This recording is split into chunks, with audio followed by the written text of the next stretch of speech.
Yeah, it was just an incredible feeling. Yeah, it was super special. Pretty big moment for me playing, yeah, first main draw at home. Um, yeah, and just with so many family and friends in the crowd, it's just so special for me, and definitely felt like God's timing out there. Hey, man, good up credit there. Just talk about maybe the injury you suffered. You had a medical timeout. It looked to be giving you a bit of trouble kind of in that third set, especially in that seventh game where you had a few double faults. Yeah, I mean, at the end of the day, there's nothing too wrong with the shoulder, muscle tightness. Sure, hurting a little when you're serving, but you need to be tougher than that and not double fall three times in one game and stuff like that. But yeah, I mean, I was talking with the physio on court, and they said it was nothing serious, and it was just muscle tightness. And just a follow to that, you were playing such incredible tennis that opening set. What do you think maybe shifted the momentum a little bit in terms of the result? For sure. I mean, obviously, I came out playing really well. You can always look at it like on both sides of the court. He missed a few balls in his opening service game, and then I was just serving great, and and then I got the bonus break at 5-2 and everything, and I think he just slowly played better throughout the match, and it kind of just good experience. He's obviously a tremendous player, been on the tour a long time, and haven't been on the tour at all. So I think it was a little experience base for me, for sure. Got a little tight after winning the first set, and just wanted to get over the finish line so badly. And I think my level dropped a little bit, especially on the serve. But hopefully I'll just keep putting myself in the position.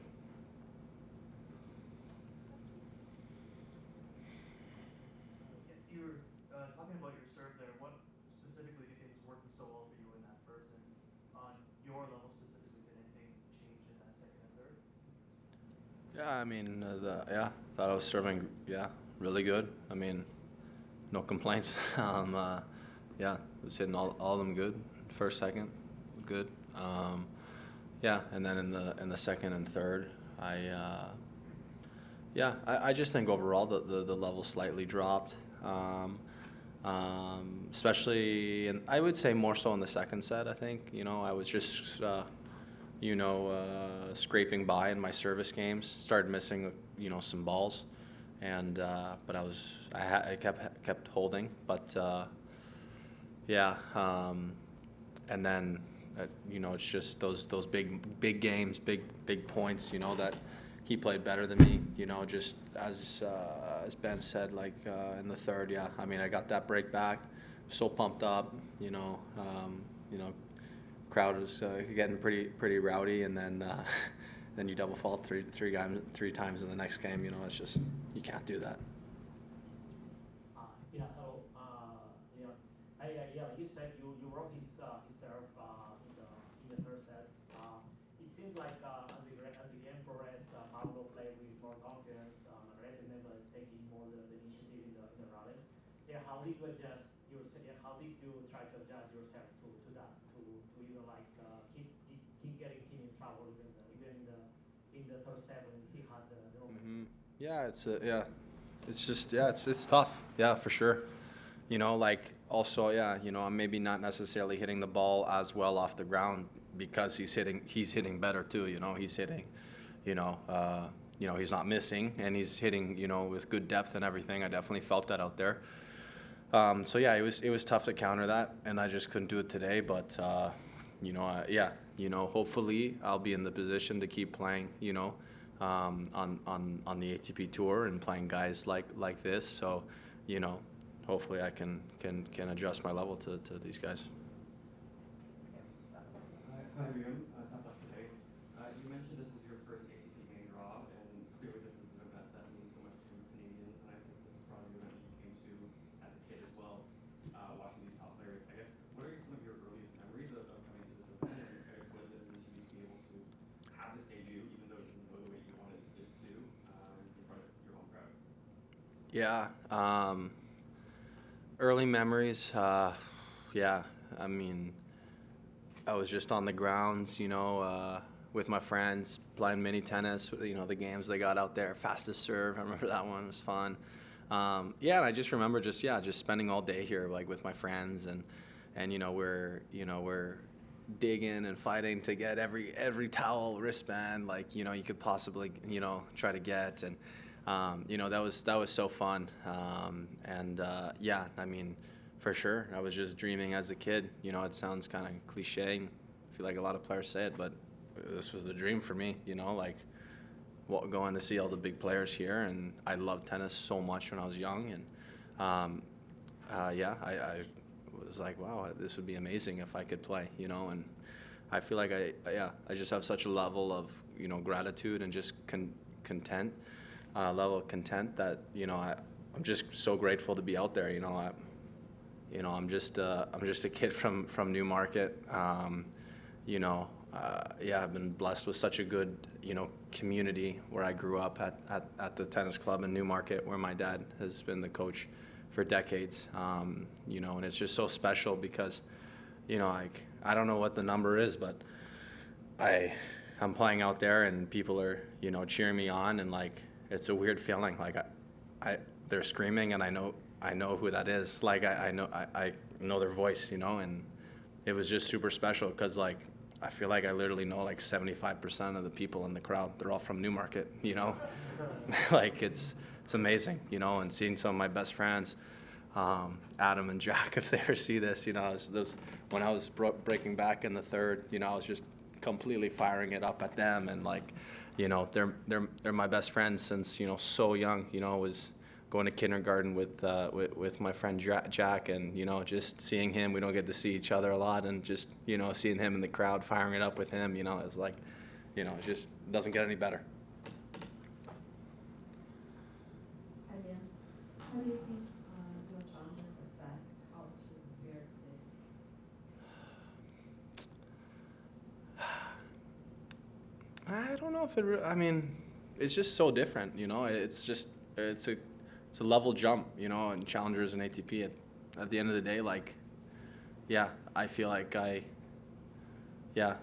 for sure it helps, obviously I've won a lot of matches and everything, and, the ranking has gone in a great trajectory for me this year, but for me at least, personally, it feels completely different to play on the ATP Tour, playing guys, like Carreno Busta. I won this tournament 3 years ago. It's a completely different level. I mean, it's a pretty different level playing Pablo than on the Challenger Tour. But also, I feel like it's maybe just a little mental as well. When you've had success at the Challenger Tour, like I have, obviously won a bunch of matches and stuff. Maybe it feels more normal just to close out matches and stuff, win the first, and you're playing well, and you just kind of ride the wave and just win in straight sets. So yeah, I think. Yeah, I think I have a ways to go on the ATP Tour, but I'm looking forward to that process of, hopefully adjusting to the level and the experience and the atmospheres like this. Bailey, can you kind of walk me through the first few games of the opening set and just describe your energy level and how it compared to other matches and tournaments you played in the past? Yeah, I mean, I think I started unreal. I obviously, like, I served good in the first game, and then like on his first service game, like I just like toasted a forehand winner. Like that was a good feeling. I was like, okay, like I'm feeling good for sure. So I started out great, but yeah, it's a bummer that it's just a bummer that I couldn't keep up the level, but everyone's so good, at tennis. I usually play on the Challenger Tour, usually playing guys inside 300. Everyone's such a good player, so that's why you have to take, these risks on the Pro Tour. You have to, go for big serves and big shots because everyone's so good, I mean, Pablo's not going to miss the ball. You gotta take it to him and beat him, all these guys, so it's just a requirement, you have to go for big shots. And I know you've only been on the court for an hour here, but any learnings, any takeaways that you can gain from an experience like I think it's just simply experience for me. I mean, I think it's just being there, and then hopefully, down the road at the ATP Tour, winning these, winning some matches, getting over the finish line a couple to multiple times, and then hopefully, I'll get some experience myself and go from there. Obviously. So what I'll take away is just playing in an amazing atmosphere on a big court, and especially playing at home. The emotions and the pressure are higher than any other tournament for me.